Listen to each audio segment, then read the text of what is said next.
बिस्मिल्लाहिर्रहमानिर्रहीम। बस तसल्ली रखें, मैं दूंगी। इय्याक नअबुदु व इय्याक नस्तईन। शुक्रिया मैडम चेयरपर्सन साहिबा। प्रेसिडेंशियल एड्रेस पर डिस्कशन जारी है और ट्रेजरी बेंचेस से यही गिला आता है कि जी प्रेसिडेंशियल स्पीच पर डिस्कशन नहीं हो रही, तो मैं अपने आप को प्रेसिडेंशियल स्पीच तक कन्फाइन करूंगा और मैं सिर्फ 3 पॉइंट्स पर अपने ख्यालात का इजहार करूंगा। मैडम चेयरपर्सन, प्रेसिडेंट साहब ने बिल्कुल अच्छी बातें की है, सब इन बातों से एग्री है, लेकिन ये स्टेटमेंट्स, ये तकारीर जब से हमने होश संभाला है हम सुनते आ रहे हैं।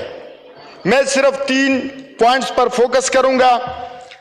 प्रेसिडेंट साहब ने कहा है कि पार्लिमानी प्रोसेस पर आवाम का एतमाद बहाल होना चाहिए और पार्लिमान इसमें अपना किरदार अदा करे।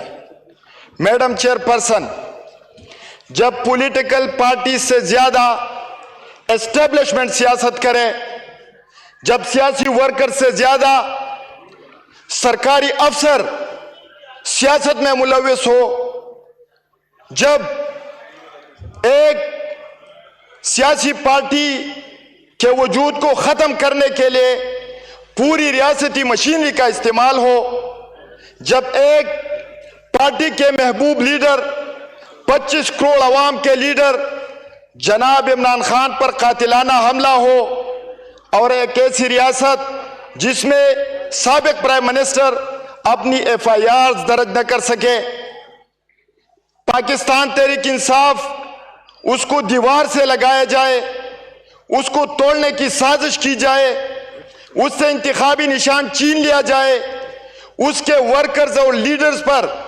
मनगढ़ंत और बेबुनियाद FIR दर्ज की जाए, प्री पोल रिगिंग का रिकॉर्ड कायम हो जाए और मैडम स्पीकर, जब फॉर्म 47 के जरिए प्राइम मिनिस्टर मुंतखब हो जाए, सदर मुंतखब हो जाए, तो मैडम स्पीकर किस तरह आवाम का एतमाद बहाल होगा इस निज़ाम पर, किस तरह इस प्रोसेस पर आवाम का एतमाद बहाल होगा।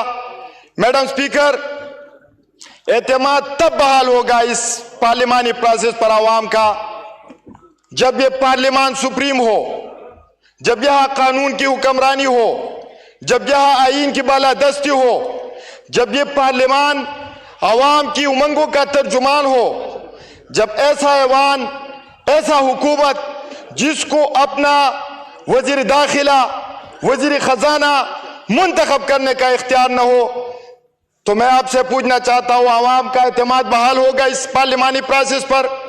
नहीं मैडम स्पीकर, कभी भी नहीं। दूसरा पॉइंट जो सदर साहब ने निशानदेही की है और बहुत अच्छा पॉइंट उठाया है, वो है टेररिज्म, दहशतगर्दी। दहशतगर्दी फिर से सर उठा रही है मैडम स्पीकर, लेकिन हम पूछना चाहते हैं कि 40 साल हो गए बम धमाकों से, ड्रोन अटैक से, अफगानिस्तान में जंग की वजह से हमारा इंफ्रास्ट्रक्चर तबाह हुआ, यह क्लाशनकोव का कल्चर आम हुआ, यह मनशियात का कारोबार आम हुआ। कौन जिम्मेदार है इनका? कौन है जिसने ऐसी पॉलिसियां बनाई है जो पराए जंग में 40 साल तक हम पाकिस्तान के अवाम इस जुल्म को सह रहे?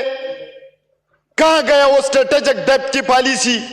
कहां गई वो पॉलिसी कि अफगानिस्तान में अमन आएगा तो पाकिस्तान में अमन आएगा? कौन बना रहा है ऐसी पॉलिसियां? मैडम स्पीकर, हमें तो बताया गया था कि पाकिस्तान में दहशतगर्दी इसलिए है कि अफगानिस्तान से दहशतगर्दियां आते हैं, अफगानिस्तान बॉर्डर पार से यहां दहशतगर्दी हो रही है।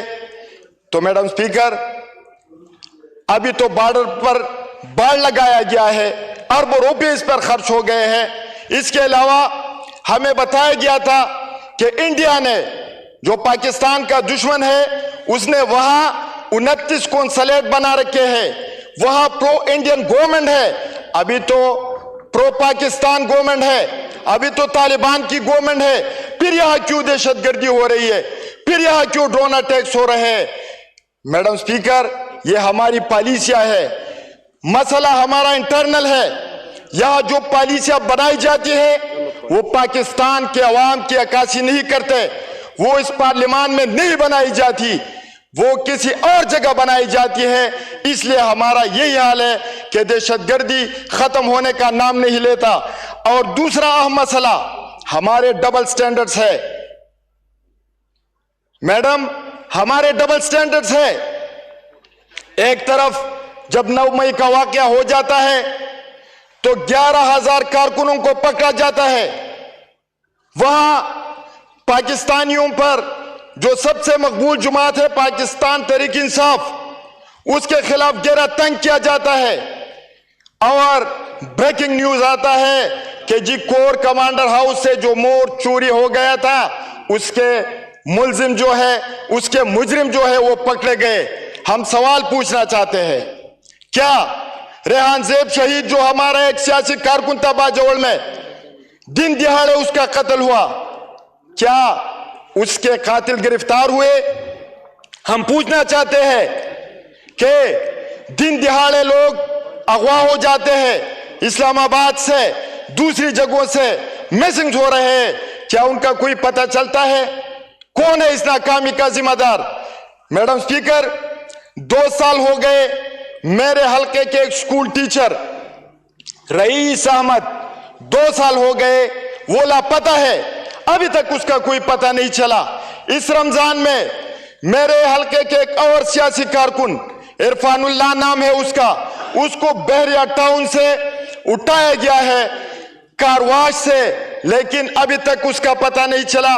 میں گیا سی پی او صاحب کے آفس, میں نے کہا جی رات کو ہمارے حلقے کے ایک پولیٹیکل جو ہمارے ساتھی ہے اس کو اٹھایا گیا ہے, تو اس نے کہا کہ جی ہمیں ریٹن اپلیکیشن دیا جائے.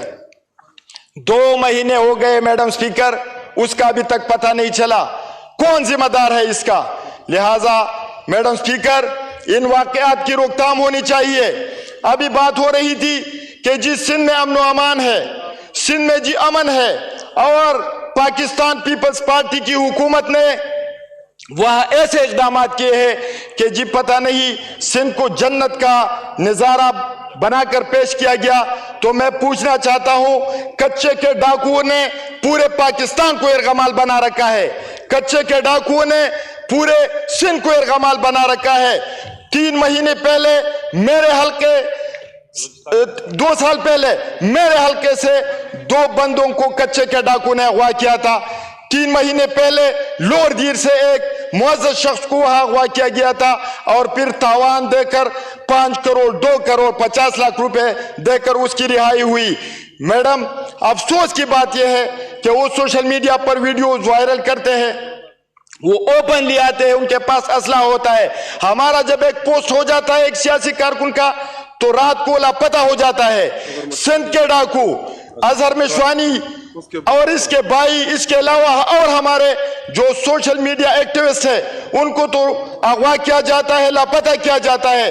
لیکن کچے کے ڈاکو جنہوں نے پورے پاکستان کو ارغمال بنا رکھا ہے, میں پوچھنا چاہتا ہوں کہ کیا سیکیورٹی فورسز, کیا سیکیورٹی ایجنسیز ان کے سامنے سرنڈر ہو چکی ہے؟ کوئی پالیسی ہے کہ ان کی روک تھام ہو جائے, ان کے خلاف ایکشن لیا جائے, ان کے خلاف آپریشن کیا جائے؟ یہی حالات میڈم ہمیں گلا ہے, یہی حالات اگر خیبر پختونخوا میں ہو جاتے تو گاؤں کے گاؤں ملیامیٹ ہو جاتے, 25 لاکھ اور 30 لاکھ لوگ آئی ڈی پیز بن جاتے. کیوں ہو رہا ہے ہمارے ساتھی سوتیلی میں ماں جیسا سلوک؟ میڈم سپیکر, اس کے علاوہ تیسرا اہم نقطہ, ہم اتفاق کرتے ہیں پریزیڈنٹ صاحب سے کہ معیشت کی بحالی ہونی چاہیے, اور پریزیڈنٹ صاحب نے کہا ہے کہ ہماری حکومت پاکستان کے معیشت کو مضبوط کرے گی اور ہم انویسٹمنٹ کے لیے اچھا ماحول فراہم کریں گے. تو میڈم سپیکر, ایک ایسی حکومت جو 100 کو زیادہ اور 200 کو کم مانے تو وہ حکومت پاکستان کی معیشت کو کیسے سنبھالے گی؟ جب ہماری حکومت تھی तो $18 बिलियन फॉरेन एक्सचेंज रिजर्व थे। अभी हमें नवीद सुनाई गई है, जी कंक्लूड कर ले। मैं कंक्लूड करता हूं मैडम। अभी हमें नवीद सुनाई गई है कि जी जून तक हमारे रिजर्व $8 बिलियन तक पहुंच जाएंगे। 11 मिनट से ज्यादा। हमें हमारी हुकूमत में जीडीपी 6% थी, अब जो पीडीएम की हुकूमत आई जीडीपी ग्रोथ रेट 0% पर आ गई, और अभी मौजूदा हुकूमत नवीद सुना रही है कि जी और जो टारगेट दिया गया है कि 3% तक हम लेकर जाएंगे। तो 6% पर मईशत तबाह थी और अभी ठीक चल रही है। 7% हम शरई सूद को, इंटरेस्ट रेट को 7% पर लेकर आए थे, पीडीएम की हुकूमत उसको 21% पर ले गई है और उस वक्त मईशत तबाह हो रही थी, अब ठीक है।